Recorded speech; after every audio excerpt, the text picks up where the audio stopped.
As we continue our coverage of the former president's deposition, Cheryl Bader is joining us to talk more about what we can expect. She is a former federal prosecutor and professor at Fordham Law School. Professor Bader, good morning. Good morning. It's good to be here. So how will today's civil proceeding be different than former President Trump's criminal arraignment last week?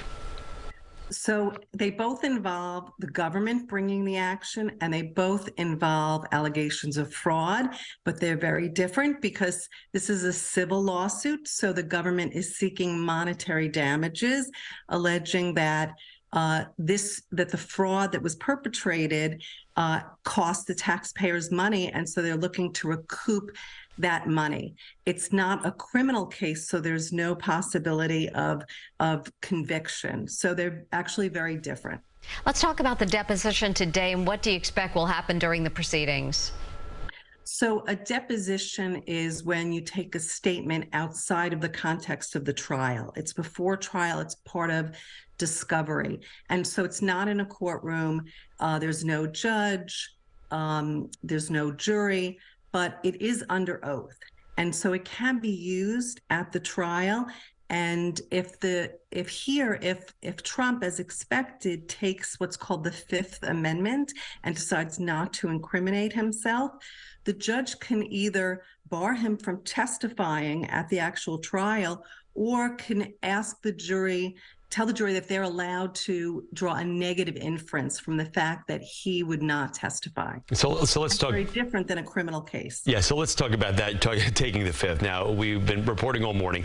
Obviously, when he was first deposed back in August, he took the Fifth over 400 times. Now, the former president also was quoted as saying during his 2016 campaign that taking the Fifth is just for the mob, and why take the Fifth if you're innocent? Only the guilty take the Fifth. Those are two quotes from the former president.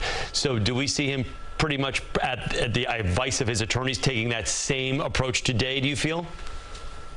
There's two possible approaches. One would be to say, we want to mount our defense, and we want to do that starting pre-trial. But remember, Trump is a very undisciplined witness. I'm sure he's not preparing for that deposition.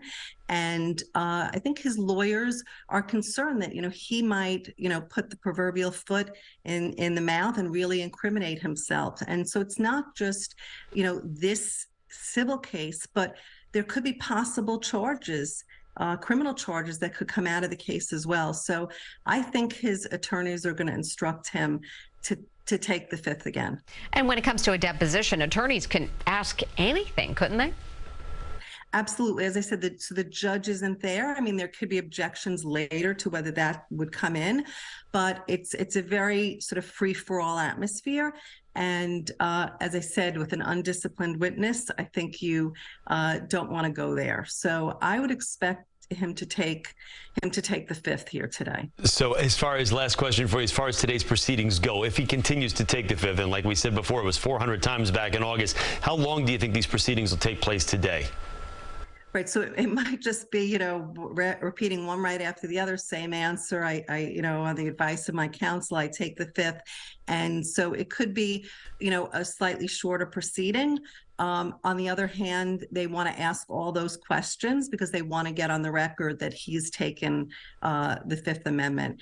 And so interestingly, again, in a criminal case, you have the absolute right not to testify against yourself, but it's different in a civil proceeding. Former Fordham Law School professor Cheryl Bader, thank you so much for being with us this morning. It was nice to be here.